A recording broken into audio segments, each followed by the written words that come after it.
Assalamualaikum warahmatullahi wabarakatuh. Jumpa lagi bersama saya di Paradigma 45, sahabat Paradigma 45, sebangsa setanah air. Semoga kita semua senantiasa diberikan kesehatan oleh Allah Subhanahu wa taala untuk senantiasa menjaga negara kesatuan Republik Indonesia. Sahabat Paradigma 45, akhir-akhir ini kemudian kembali ditemukan manuskrip abad ke-17, yaitu tahun 1719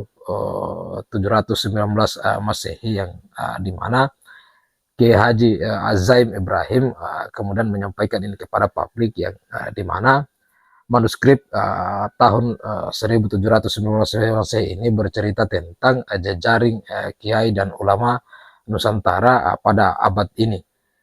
Yang menarik pada manuskrip ini bahwa disebutkan pada tahun-tahun itu kemudian ada semacam konspirasi atau kong kali kong antara neo-feodal dan kolonial Belanda ketika itu, yang kemudian ingin melakukan pengkaburan sejarah terhadap Kiai Nusantara dan ulama-ulama Nusantara, yang seolah memang bahwa ingin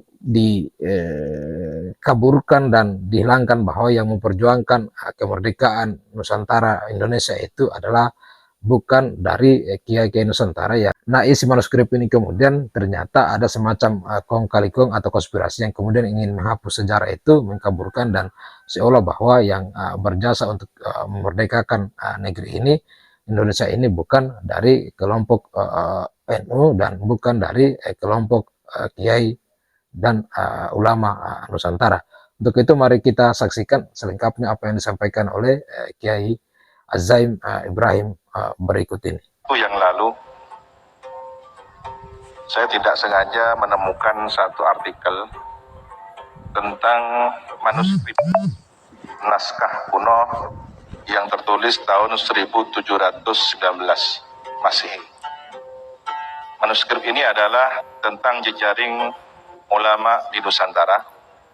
Jadi ada jejaring yang di situ dibagi per zona. Jadi wilayah Jawa, Bali, Lombok, Ternate, dan seterusnya hingga Papua, yang memetakan tentang jejaring ulama, para penerus Wali Songo, khususnya ulama dzurriyyah Rasulullah Shallallahu Alaihi Wasallam.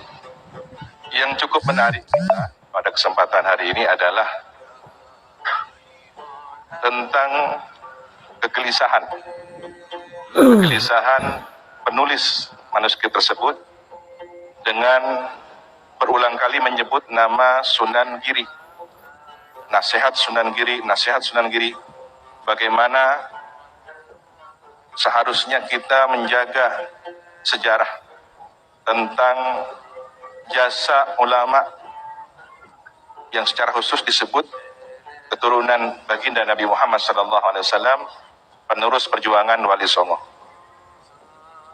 Di sini kami dapat membaca bahwa jejaring itu sudah terbangun sejak lama, yang kemudian dikokohkan, dilanjutkan kembali di era Hadratus Syekh Kiai Hasyim Asy'ari. Apa yang menarik dari manuskrip tersebut? Tentang, boleh dikata, kong kali kong atau konspirasi antara neo-feudalisme dengan kolonial waktu itu untuk menghapus sejarah perjuangan para ulama pewaris perjuangan Wali Songo dzurriyyah Rasulullah. Seakan kejayaan teritorial Nusantara ini tanpa ada jasa mereka. Nah, kalau kita pernah dan sering mendengar slogan jas merah, ya kita punya jas hijau. Jangan sekali-kali melupakan jasa ulama, sejarah ulama. Nah, ini yang harus terus dikawal oleh Nahdlatul Ulama. Dan boleh jadi konspirasi itu dalam bentuk yang lain di masa-masa yang akan datang, yang pada akhirnya kita harus mengkhawatirkan tidak menjadi tuan di tanah sendiri. Wal'iyadzubillah, semoga terhindar dari hal tersebut. Dan ujung tombaknya sekali lagi harus kita sebagai penerus, pelanjut, dan pengkhidmah perjuangan para ulama tersebut. Oleh karena itu, apa yang menjadi pesan, nasihat Sayyidul Jad almarhum Al-Mafullah Kiai Haji Raden As'ad Syamsul Arifin.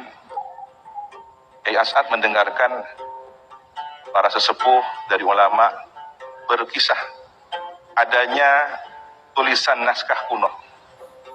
Lagi-lagi ini manuskrip ya. Apa yang tertulis? Kata Kiai As'ad, mengutip diskusi para kiai sepuh bahwa Sunan Ampel Raden Ahmad rahmatullah semasa mengaji bermukim atau mondok di kota Madinah kira-kira 4 abad yang silam ya, karena beliau seusia Imam Abdullah bin Alawi Al-Haddad Sahibur Ratib. Nah, ternyata Sunan Ampel ini semasa mengaji di Madinah, beliau mendapatkan suatu karomah, bisa muwajahah, berdialog langsung dengan baginda Rasul Sallallahu Alaihi Wasallam, yang beliau mewasiatkan, bawalah ajaran Islam ahli sunnah wal jamaah ini ke negeri. Kiai As'ad sebutnya Indonesia. Nah, saya tidak tahu pasti apakah di manuskrip itu, naskah itu tertulis Indonesia ataukah riwayat bil makna dari Kiai As'ad. Boleh jadi kedua-duanya. Jika kemungkinan yang pertama itu adalah lafadz dari Rasulullah, berarti Rasulullah sudah menyebut Indonesia kepada Sunan Ampel. Jika itu adalah riwayat bil makna, teritorial Nusantara adalah bagian dakwah yang sudah mendapatkan natrul Rasulullah, sudah dipandang oleh batin Rasul, sehingga Sunan Ampel ditugaskan untuk menyampaikan ajaran Ahlus Sunnah wal Jamaah di negeri ini. Oleh karena itu, merawat ajaran yang telah disampaikan oleh para sunan, para wali songo ini, hingga diteruskan oleh para ulama, para kiai, tuan guru, hampir di seluruh pelosok negeri ini, adalah amanat baginda Rasulullah Sallallahu Alaihi Wasallam. Dan itu tercatat di Keraton Cirebon yang disalin dalam bahasa Sanskerta di Keraton Yogyakarta. Mungkin juga di Leiden atau di beberapa perpustakaan di luar negeri lainnya. Nah, ini yang kita kehilangan akar sejarahnya. Biasanya yang suka mengaku-ngaku bukan pemiliknya. Ikhtitam sebagai penutup bahwa catatan sejarah ini harus diabadikan, didokumentasikan dengan baik. Manuskrip ini harus terawat, ya. Dan di Indonesia masih sedikit tokoh pakar manuskrip, masih sedikit yang serius membidangi tentang persoalan naskah-naskah kuno ini. Alhamdulillah beberapa pesantren sudah merintis kajian-kajian manuskrip tersebut. Karena ternyata tercatat tadi naskah kuno Bali Lombok mencatat peristiwa tentang konspirasi antara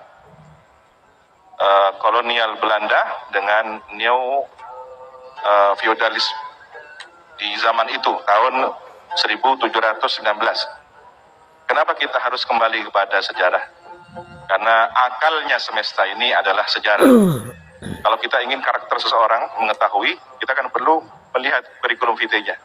Ya, begitulah pentingnya kita melihat akal sejarah dari catatan-catatan naskah para ulama kita.